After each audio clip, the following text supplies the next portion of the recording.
આર્થિક રીતે પછાત સવર્ણોને સરકારી નોકરીઓ અને ઉચ્ચ શૈક્ષણિક સંસ્થાઓમાં 10% અનામતની જોગવાઈ કરતો બંધારણીય સુધારા ખરડો મંગળવારે એટલે કે ગઈકાલે કેન્દ્ર સરકારે લોકસભામાં રજૂ કર્યો હતો। સોમવારે કેન્દ્રીય કેબિનેટે બંધારણીય ખરડાને મંજૂરી આપ્યા બાદ મંગળવારે સંસદના શિયાળુ સત્રના છેલ્લા દિવસે લોકસભામાં રજૂ કર્યો। આ મામલે મતદાન હાથ ધરવામાં આવ્યું હતું। લોકસભામાં બિલના સમર્થનમાં કુલ 323 વોટ પડ્યા હતા, જ્યારે વિરોધમાં માત્ર 3 મત પડ્યા હતા।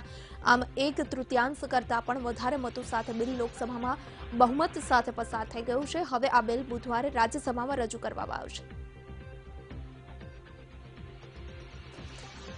સવર્ણોને 10% અનામત આપવાની કેન્દ્રીય કેબિનેટમાં આજે મંજૂરી મળી અને જે જાહેરાત કરવામાં આવી ત્યારબાદ ગઈકાલે આ બિલને લોકસભામાં પસાર કરવામાં આવ્યું હતું। બહુમતી સાથે આ બિલ લોકસભામાં પસાર થઈ ચૂક્યું છે। તમામ પક્ષના લોકો દ્વારા તેમને સમર્થન આપવામાં આવ્યું છે। વિરોધમાં માત્ર 3 વોટ પડ્યા હતા, ત્યારે આજે આ બિલ રાજ્યસભામાં રજૂ કરવામાં આવશે।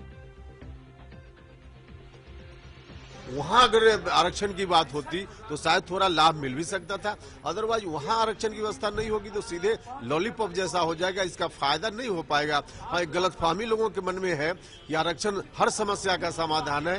यह गलतफहमी थोड़े दिनों में दूर हो जाएगी। लोगों का उत्थान हो, आर्थिक रूप से उनका उन्नयन हो, यह जरूरी है, लेकिन उसके लिए स्कूल में अच्छी पढ़ाई की व्यवस्था गरीबों के लिए करनी पड़ेगी और सारा स्टेप्स लेना पड़ेगा। यह अच्छा काम है, लेकिन यह सारी समस्याओं का समाधान नहीं। मैंने कहा कि जातिगत जनगणना होनी चाहिए। समाजवादी पार्टी के राष्ट्रीय अध्यक्ष माननीय अखिलेश यादव जी लगातार कह रहे हैं इस बात को कि जातीय जनगणना करिए और जिसके अनुपात में जितनी भी संख्या है उसी अनुपात में रिजर्वेशन दो, जिससे समाज के अंदर कोई मतभेद न हो, कोई ये ना कह सके कि उसके साथ अन्याय है, सौतेला व्यवहार है या शोषण है, बल्कि सबको एक समान व्यवहार या समान आचरण या सरकार की नीति दिखे। बिल्कुल, हम लोग इसका स्वागत करते हैं। हमें खुशी है, लोक जनशक्ति पार्टी ने हमेशा से हम लोगों ने इस बात की मांग की थी। जब से हमारी पार्टी का गठन हुआ, पार्टी के कॉन्स्टिट्यूशन में भी हम लोगों ने लिखा था 15% की हम लोगों ने मांग की थी। पर खुशी है कि 10% जो आरक्षण स्वर्ण जाति सामान्य वर्ग के जो गरीब लोग हैं उनको मिल रहा है। ये कहीं ना कहीं अमीरी और गरीबी के बीच में जो एक खाई है उसको भरने में काफी योगदान होगा। देखिए, एक बहुत लंबे समय से प्रयास हो रहा था और इस दिशा में काफी काम भी हुआ है और मुझे लगता है कि एक फाइनल काम हमारी सरकार ने आज किया है। 10% का आरक्षण जो सामान्य वर्ग को, जो गरीब है उसमें, उस तबके को दिया है। तो ये एक ऐतिहासिक निर्णय है सरकार का और हम इसका स्वागत करते हैं। जी, ये बहुत ही एक अहम फैसला है। लगातार पिछले 5 सालों से मोदी सरकार ने एक के बाद एक अहम फैसले लिए हैं और आज भी जैसे कई लोग कह रहे थे कि आखिरी में क्यों, लेकिन मैं कहती हूँ पहले से लेकर आखिरी तक अहम फैसले आए हैं।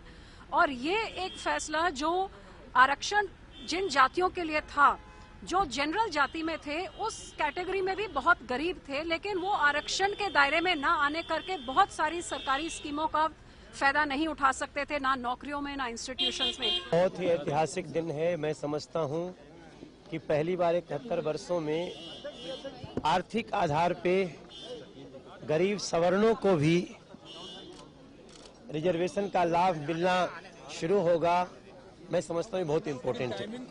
देखिए, यह पूरे समाज की जीत हुई है और जिसकी आवश्यकता थी, और आदरणीय प्रधानमंत्री जी ने जो कहा था सबका साथ सबका विकास, आज उसे कर करके दिखा दिया है।